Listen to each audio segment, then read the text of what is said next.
Okay guys, so today we're going to be looking at how to mount in the power steering pump. So it is quite simple. As you can see, there is the initial 3 bolts that go in to mount to your engine frame. So next is the high pressure line. It should be sealed off if you get it new from a factory like I did. That's your high pressure line. And then where my thumb is right now, that is for your reservoir pump, for just the reservoir. And here's the reservoir here. So it mounts with 2 little clips. You may be able to see them around that circle.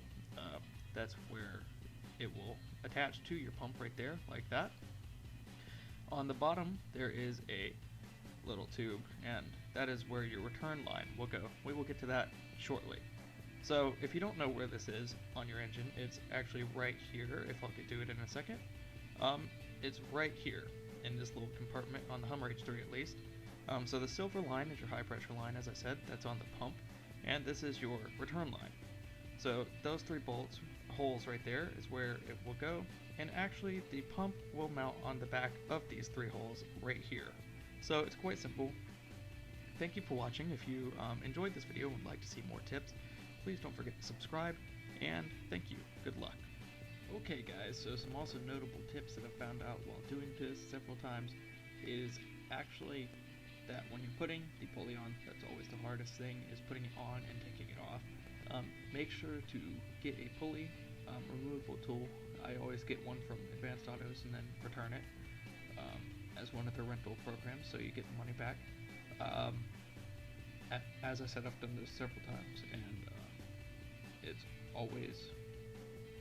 that's always the hardest part, and it takes the longest. I can't say it gets easier as you do it more, but it's going to be hard the first time you do it unless you've done it before. So that's the initial thing. The next thing, so that you don't burn it up the pump once you put it on, is if you can, lift the entire vehicle up off the ground, the front 2 tires, not the entire vehicle, just the front 2 tires. Make sure it's stable. Jack stands, use proper safety if you're doing it this way.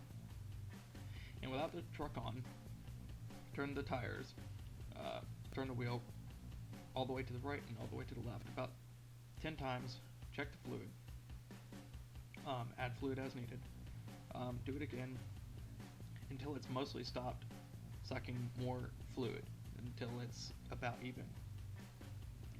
And what you're going to want to do is you're going to want to turn your truck on, and then just let it sit for a few seconds, maybe a minute, and then drive around and doing, not sharp turns, but good enough turns to where you're actually turning the wheel as needed, to where it cuts relatively hard, like you're going to park into a parking spot.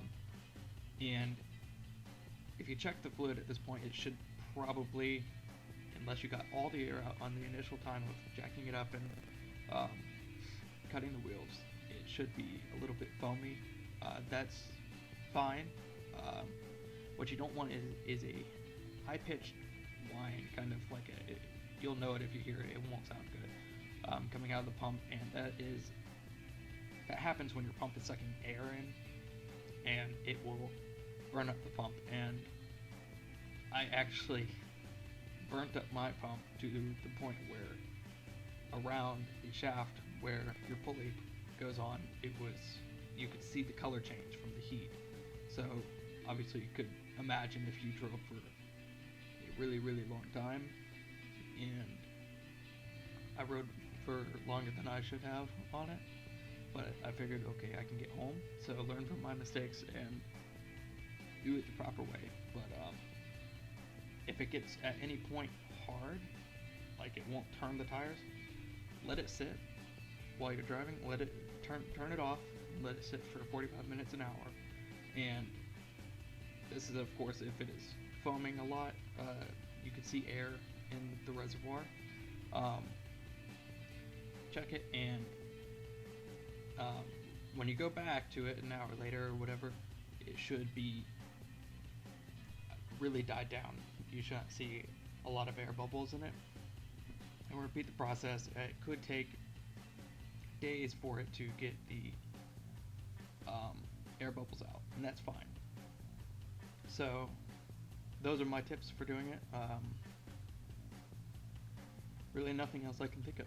So thank you for watching, and once again, as I said earlier, if you enjoyed this video, don't forget to subscribe, if you're new to the channel at least, and if you liked the video, don't forget to give it a thumbs up, because that does help.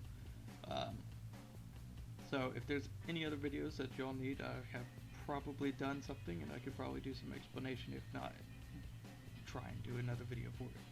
So thank you for watching, and I will see you on the next video.